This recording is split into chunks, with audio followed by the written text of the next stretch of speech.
अक्सर देखने में आता है कि जब किसी व्यक्ति के साथ कोई संज्ञेय अपराध कारित कर देता है और वह व्यक्ति उस कॉग्निजेबल ऑफेंस की एफआईआर दर्ज कराने थाने जाता है, तो पुलिस के द्वारा अक्सर घटना से संबंधित सबूतों की मांग की जाती है। अगर वह व्यक्ति सबूत दिखाने में असमर्थ रहता है, तो एफआईआर दर्ज करने से ही मना कर दिया जाता है। ये सवाल अभी इलाहाबाद हाईकोर्ट के समक्ष पहुंचा और इलाहाबाद हाईकोर्ट के 2 न्यायमूर्तियों ने इसमें अभी हाल ही में एक बहुत ही महत्वपूर्ण फैसला दिया है। तो दोस्तों, मैं करीम अहमद सिद्दीकी एडवोकेट एक बार फिर हाजिर हूं आपके बीच में अपने YouTube channel legal and social awareness में इलाहाबाद हाईकोर्ट के इसी महत्वपूर्ण फैसले की जानकारी के साथ। आज के इस एपिसोड में देखेंगे कि जो मामला था, इस मामले के फैक्ट क्या थे, इलाहाबाद हाईकोर्ट के समक्ष कौन कौन से बिंदुओं को उठाया गया और फाइनली हाईकोर्ट के द्वारा किस तरीके का फैसला दिया गया। तो जुड़े रहे आखिर तक, देखते हैं कि पूरी जानकारी क्या है। साथियों, यह मामला गाजियाबाद का था। गाजियाबाद के वेब सिटी पुलिस स्टेशन का मामला था। एक महिला इस पुलिस स्टेशन में जाती है और अपने एम्प्लॉयर पर यानी कंपनी के बॉस पर अपने साथ छेड़छाड़, धमकी देना, उकसाना और डिजिटल पेनिट्रेशन जैसे संगीन आरोप लगाती है और यह आरोप लगाते हुए एफआईआर दर्ज करने की मांग करती है। पुलिस के द्वारा महिला से कहा जाता है कि अपनी कॉल डिटेल दिखाओ, व्हाट्सएप चैट, सोशल मीडिया बातचीत, इन तमाम चीजों की मांग की जाती है। महिला के द्वारा जब ये चीजें नहीं दिखाई जाती हैं, तो पुलिस के द्वारा एफआईआर दर्ज करने से मना कर दिया जाता है। इसके बाद वो महिला जाती है मजिस्ट्रेट के न्यायालय में।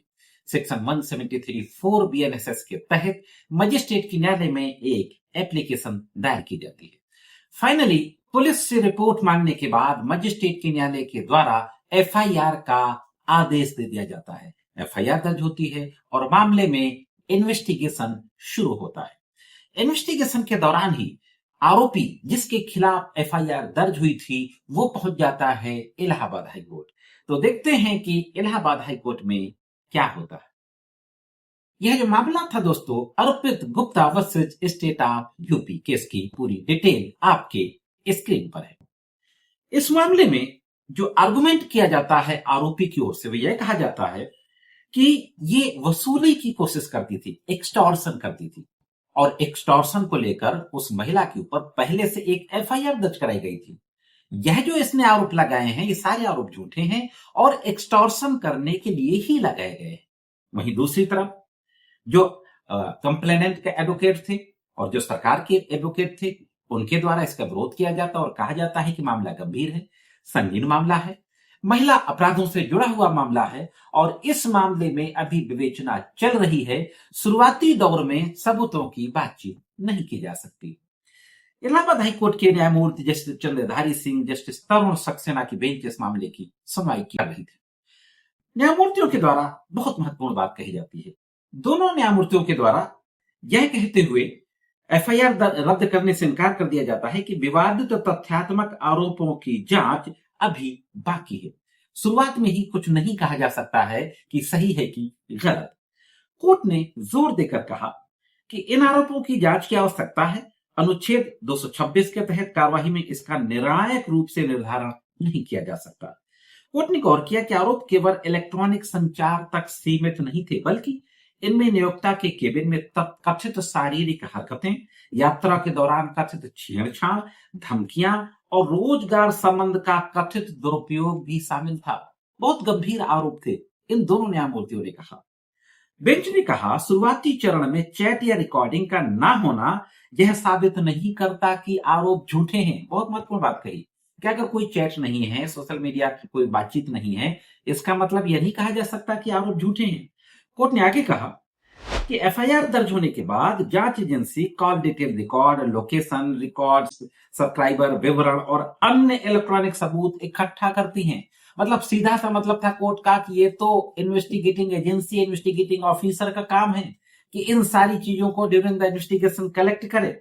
इसलिए कोर्ट ने माना कि पीड़िता द्वारा ऐसी सामग्री प्रेस ना करने को एफआईआर दर्ज करने से इनकार करने का आधार नहीं बनाया जा सकता। साफ साफ कहा कि पुलिस इस आधार पर एफआईआर दर्ज करने से इनकार नहीं कर सकती कि व्हाट्सएप चैट वगैरह, कॉल रिकॉर्डिंग, सोशल मीडिया बातचीत महिला नहीं दिखा सकी। बेंच ने भी कहा जब पीड़िता संज्ञेय अपराध की जानकारी लेकर पुलिस के पास जाती है तो उस चरण में कानूनी जांच करने की जिम्मेदारी पीड़िता पर नहीं डाली जा सकती। भाई पीड़िता आरोप लगा रही है, आरोपों की जांच करना पुलिस का काम है, विक्टिम का काम नहीं है।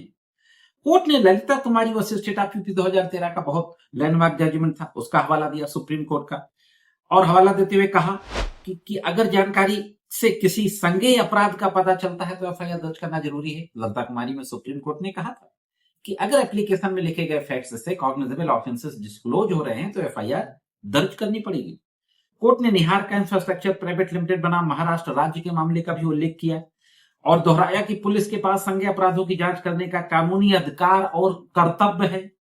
बेंच ने कहा कि पुलिस को जानकारी दर्ज करनी होती है, आरोपों की जांच करनी होती है, सबूत इकट्ठा करने होते हैं, उन्हें एफआईआर दर्ज करने के चरण में आरोपों के सही या गलत होने का अंतिम फैसला नहीं लेना होता। अंतिम फैसला लेने की जरूरत नहीं है।